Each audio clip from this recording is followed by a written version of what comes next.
je suis une économiste qui n'aime pas les chiffres. Je préfère vous faire une petite démonstration avec les mains. Le PIB, son augmentation est comme ça. La destruction de la biodiversité, comptée en nombre d'espèces par exemple, elle est comme ça. C'est-à-dire qu'on se demande si la courbe qui monte n'est pas corrélée à la courbe qui descend. Eh bien sûr, si. Le développement de nos activités économiques repose sur la destruction de la nature.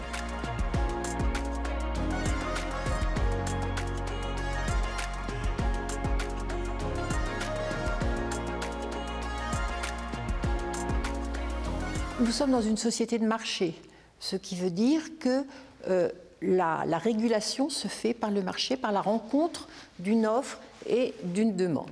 Les économistes disent que quand il y a un problème d'environnement, eh bien c'est parce que les éléments de l'environnement, qui sont souvent des biens communs, hein, l'air, l'eau, la nature d'une façon générale, ne sont pas dans le marché. Il y a une défaillance du marché, il y a une absence de marché. Donc, quelle est la solution des économistes? Eh bien, c'est de faire entrer ces éléments d'environnement dans le marché.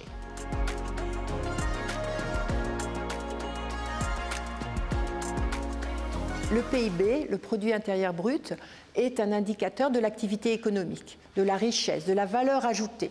Donc, il est extrêmement important pour mesurer justement cette accumulation de richesse dans l'idée de favoriser, de provoquer une consommation de masse.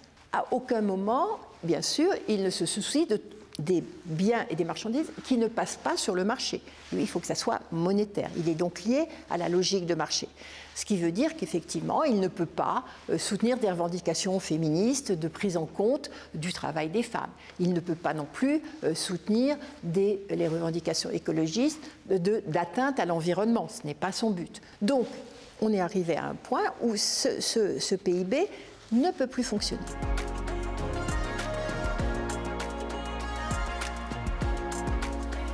Les Nations Unies ont émis 17 indicateurs du développement durable, des objectifs d'ailleurs, des ODD, hein, qui mesurent soit la santé, soit l'éducation, soit la qualité des sols. Des indicateurs alternatifs au PIB qui intégreraient la protection de l'environnement, la justice sociale. Évidemment, il va falloir prendre énormément d'une combinaison d'indicateurs. La biodiversité, ce n'est pas, contrairement à la question de l'effet de serre, une tonne d'équivalent unité de biodiversité. Il n'y a pas la tonne d'équivalent carbone. Il y a des interactions. Et ce n'est pas une collection d'espèces, ce sont des services écosystémiques. C'est aussi la capacité à l'humanité de continuer à vivre avec son environnement. C'est énormément de choses. Donc, il faut d'abord se mettre d'accord sur ce qu'on mesure.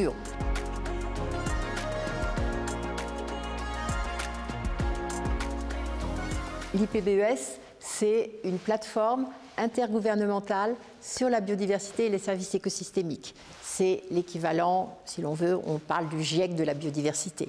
Ça réunit des experts qui font des synthèses sur tous les papiers scientifiques concernant le sujet. Et elle propose des changements transformateurs. Des changements qui permettraient à nos sociétés de revenir dans les limites planétaires et dans des relations plus vertueuses avec la nature. Ces changements transformateurs, c'est des changements fondamentaux à l'échelle d'un système économique, social, et surtout, et ça c'est très important, sans oublier les valeurs et les paradigmes et les croyances. Et ça c'est très important. Ça veut dire d'abord ne pas utiliser de la nature plus que ce qu'elle ne peut en donner. Et pour cela, il y a les outils régaliens, il y a la carotte et le bâton, on peut revoir les taxes. Il y a également ne plus raisonner en silo, on en a déjà parlé, c'est-à-dire le changement climatique n'est pas indépendant de la biodiversité, n'est pas indépendant de la pollution, n'est pas indépendant de la distribution des revenus.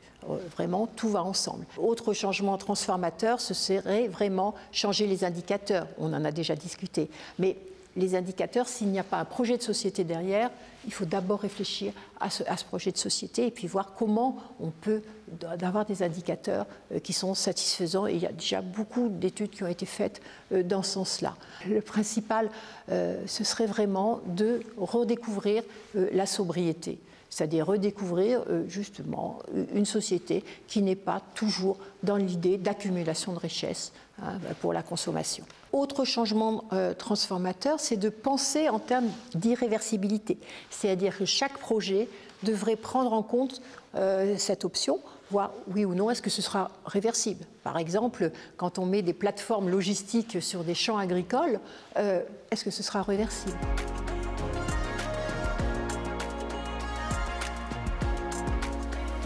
Vous avez vu que le narratif produire et consommer toujours plus est celui qui a mené nos sociétés jusqu'à aujourd'hui. Actuellement, il va falloir changer ce narratif. Et la question que je vous pose, qu'il faut qu'on se pose, c'est quel est ce nouveau narratif que l'on va opposer à l'ancien ? Qu'est-ce qui importe pour nous en termes de qualité de vie, de bien-être avec l'environnement, avec la nature et avec les autres ? Voilà, à vous de choisir votre narratif.